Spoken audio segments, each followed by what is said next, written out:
As we grow up in life, we ought to realize it is less important to have lots of friends and more important to have real ones. We must therefore be cognizant that real friends are few and far between, especially in our constantly deteriorating environment where the social graces of our people render an uncomfortably large number of our population unsophisticated and bent on serving the means of material acquisitions, money. The number of people who pose as Christians and claim to be religious, who can be heard grieving over the lack of money, or so they say, as if Grenada were the only place money was bypassing in the entire region, is a sad reflection of the slip in values of our people.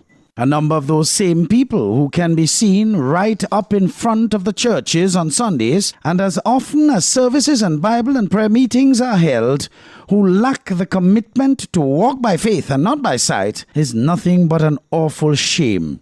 Just keep your ears open around this clown season that we suffer no shortage of the substanceless, whose hunger for revenge for their bruised egos propel them in prominent visibility, making nuisances of themselves one way or other.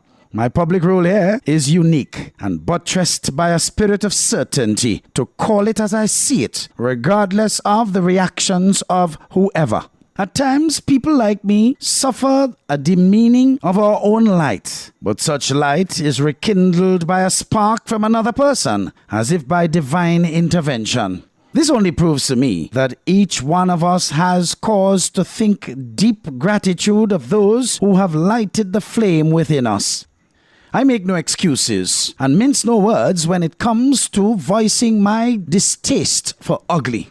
I will speak out loudly against it, regardless from which quadrant of society it originates. Getting people's approval is not a goal I have in life at all. I wish I could be seen for you, my valued listeners, to read my lips. I do not care about the views of any one of me, for it is their right. Let's face it, our views are a reflection of who we are, where we are with our own level, not to mention our level of maturity.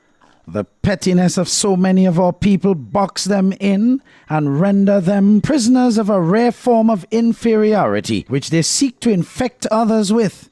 I have a little news for all of you. I am immune. The kind of Grenada that we have contributed to, which accounts for its stagnancy, is no happy environment for true and genuine progress. Interestingly, nothing said about me over the years and reintroduced up to recently is new. I am immune, as such vitriol seeks to embolden me in my focus to remain on track with stating my observations in our society, regardless of the reactions of the guilty and inferior among us. I know I am having effect, and the desired effect at that, just by their reactions. I call on every Grenadian to believe in themselves, considering the fact that it is a lack of faith that makes people afraid of meeting challenges and standing up for what they ought to believe in. The vastness and cancerous nature of our people's envy and malice, not to mention hatred for people they believe to be doing better than them, cannot be good for this beautiful island. The consistently deteriorating social structure of our society through the poor education of our people, as expressed daily by behavior, poor behavior that render us wanting some serious social reconstruction. I have all but become a recluse here in Grenada simply because the level of hypocrisy which pervades our entire society is so thick, you can almost cut it with a knife. You can see it, smell it, taste it, touch it, feel it, hear it. How sad. You know what makes it even worse? Even the so-called educated is contaminated and affected by it. Let me share something with you in order that you get an appreciation for how much I am prepared to avoid elements of hypocrisy in our midst.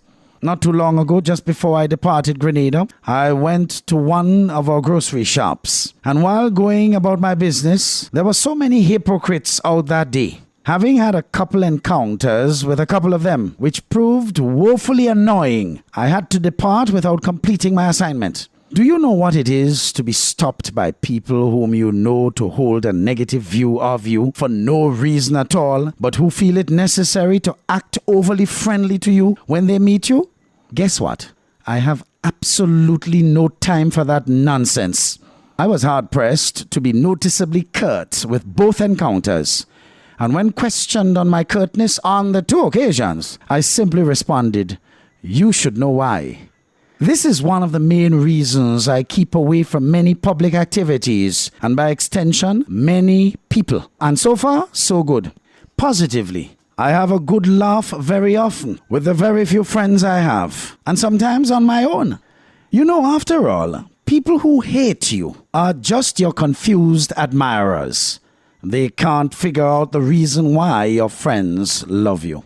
Grenadians need to wake up and realize that there are some of us who are so strong-willed and focused that we will never be moved by stupidness and stupidity.